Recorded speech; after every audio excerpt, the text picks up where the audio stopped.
रांची नाम का एक छोटा सा कस्बा था। वहाँ हर दिन किसी न किसी घर में सिलेंडर चोरी होता और उस घर के लोग मारे पाए जाते थे। हर कोई परेशान था कि आखिर ये सब कौन कर रहा है और क्यों। फिर एक दिन विमला के घर की घंटी बजती है।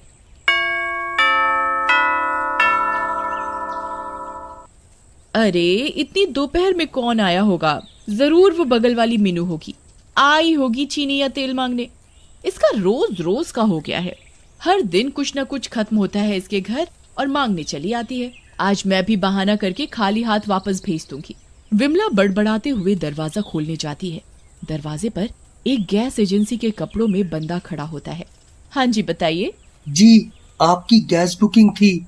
खाली सिलेंडर लेकर भरा सिलेंडर देना है। विमला मन में सोचती है, मैंने तो कोई बुकिंग नहीं की। शायद महेश ने की होगी। जी सिलेंडर अंदर रखा है, मैं अभी ले आती हूँ। जी, आप परेशान मत हो, मैं खुद ले आता हूँ। विमला आगे चलने लगती है घर के अंदर। मौका देखते ही लड़का दरवाजा बंद कर देता है अंदर से और पीछे से विमला का मुंह बंद कर लेता है। विमला खुद को छुड़ाने की बहुत कोशिश करती है पर नाकामयाब रहती है। पकड़ झपट में लड़का विमला को जान से मार देता है और सिलेंडर चोरी करके भाग जाता है। पड़ोसियों को इसकी कोई भनक भी नहीं पड़ती। रात को जब महेश घर वापस आता है, ये विमला को क्या हो गया? विमला, विमला उठो, आंखें खोलो, देखो देखो मेरी तरफ। विमला, विमला। विमला का कोई जवाब न सुनने पर महेश जोर जोर से रोने लगता है। हाय, ये सब कैसे हो गया? कौन से पाप की सजा मुझे मिली है? महेश की चीख पुकार सुनकर पड़ोसी भी वहाँ इकट्ठा हो जाते हैं। वो दृश्य देखकर वे भी सोच में पड़ जाते हैं। बड़ा गलत हुआ वैसे। भाभी जी कितनी अच्छी थी। भाई, उन्हीं को कौन डाल सकता है? पर ये सब किसने किया होगा और क्यों? तभी कोई अंदर से आवाज देता है कि महेश के घर का सिलेंडर गायब है। पर रोने धोने के चक्कर में कोई भी इस बात पर गौर नहीं करता। अगले दिन प्रिया के घर में सिलेंडर की चोरी होती है और प्रिया उस गैस एजेंसी के बंदे के हाथों मारी जाती है। जब इस बात का खुलासा होता है तो सब हैरान हो जाते हैं। हो न हो, एक बात तो साफ हो जाती है कि कोई गैस सिलेंडर चोर है जो सिलेंडर की चोरी के लिए घर में मौजूद इंसान को मार रहा है। सही बात है भाई, जिसकी भी लाश मिल रही है उन सब के घर का सिलेंडर गायब है। भाई, सब घर की औरतों को सावधान करना चाहिए, क्योंकि दिन में घर में सिर्फ औरतें ही होती हैं और यह चोरी भी दोपहर में ही हो रही है, जब सब अपने अपने घरों में होते हैं। कुछ दिनों बाद एक दोपहर शीला के घर की घंटी बजती है। शीला डर जाती है क्योंकि सिलेंडर चोरी के कई किस्से वहां हो चुके थे। क्या करूं, गेट खोलूं कि नहीं?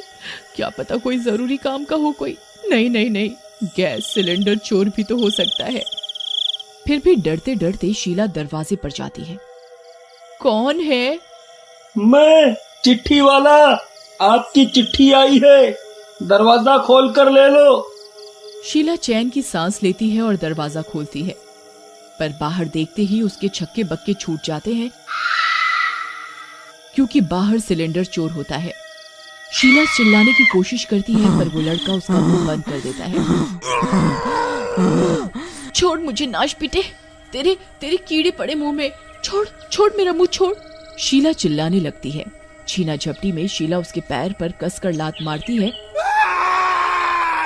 वह वहीं गिर जाता है। इतने में शोर शराबा सुनकर आस पड़ोस वाले भी वहां आ जाते हैं। अच्छा, तो ये है सिलेंडर चोर।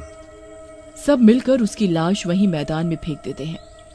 आधी रात को बहुत तेज बारिश होती है।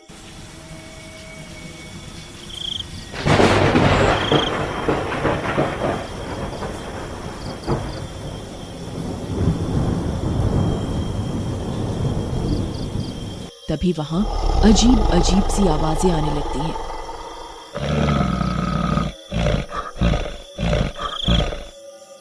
तभी वह गैस सिलेंडर चोर का भूत टेढ़ा मेढ़ा होकर खड़ा होने लगता है।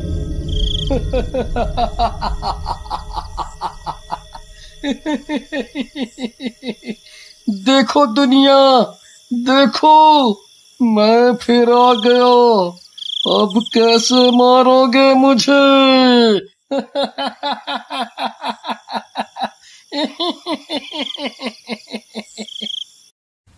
सुनो कबीर, उठो, देखो ये कैसी आवाजें आ रही हैं।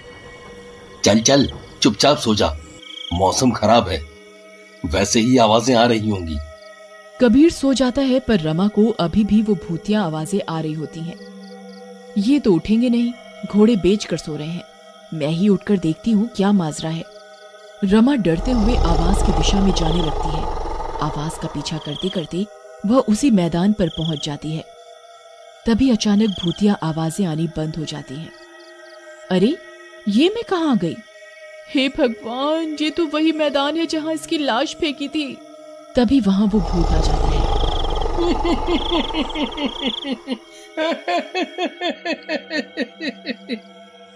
आ गई तू, बड़े काम आएगी तू मेरे।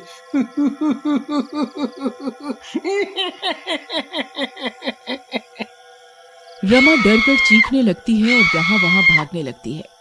तभी भूत उड़ता हुआ जाता है और रमा के शरीर में घुस जाता है। रमा की आंखें हरी हो जाती हैं और वो बिना कुछ बोले अपने बाल बिखरे हुए घर में आती है और अपना सिलेंडर लेकर मैदान पर जाने लगती है। अरे रमा, ये तुम क्या कर रही हो? इतनी रात को कहाँ लेकर जा रही थी ये? रमा गुस्से भरी निगाहों से उसे देखती है। कबीर रमा का डरावना रूप देखकर चुप रह जाता है। भूतिया रमा फिर अंजलि का गेट खटखटाती है। अरे इतनी रात कौन होगा?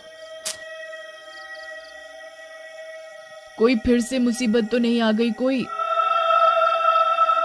अंजलि नींद में उठकर गेट खोलती है। अरे रमा बहन, क्या हुआ इस समय? रमा गुस्से में बिना कुछ बोले अंजलि को धक्का मारती है और अंदर घुसकर सिलेंडर उठाकर मैदान में जाने लगती है। अंजलि का सिर धक्के की वजह से गेट पर लगता है और सिर से खून निकलने लगता है। अंजलि चिल्ला चिल्ला कर सबको बुलाने लगती है और दूसरी तरफ भूतिया रमा बाकी सभी के घर से भी सिलेंडर लेकर मैदान में इकट्ठा कर लेती है। अंजलि बाकी सबके साथ रमा के पीछे पीछे उसी जगह जाती है। रमा, रुक जाओ, ये तुम क्या कर रही हो? इससे तुम्हारी जान को भी खतरा है।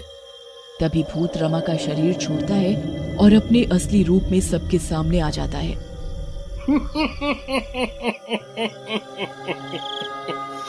ये सब मैं कर रहा हूँ। तुम सबको क्या लगा कि मुझे मार डालोगे तो बच जाओगे? अब मैं अपना मकसद पूरा करूंगा। तभी भूत सारे सिलेंडर की गैस लीक कर देता है और पूरे मैदान में आग लगा देता है। अरे नहीं नहीं, ये क्या कर रहे हो? सब नष्ट हो जाएगा। तभी ऊंची ऊंची लपटें एकदम से पूरे मैदान को पकड़ लेती हैं और सब धीरे धीरे चलने लगते हैं। भूतिया सिलेंडर चोर, अगर हम मरेंगे तो बचेगा तू भी नहीं। और वह एक सिलेंडर उस पर भी फेंक देता है। बचाओ बचाओ, भगवान हमारी रक्षा करो, कुछ करो, ये लपटें हमारी चमड़ी अलग कर देगी।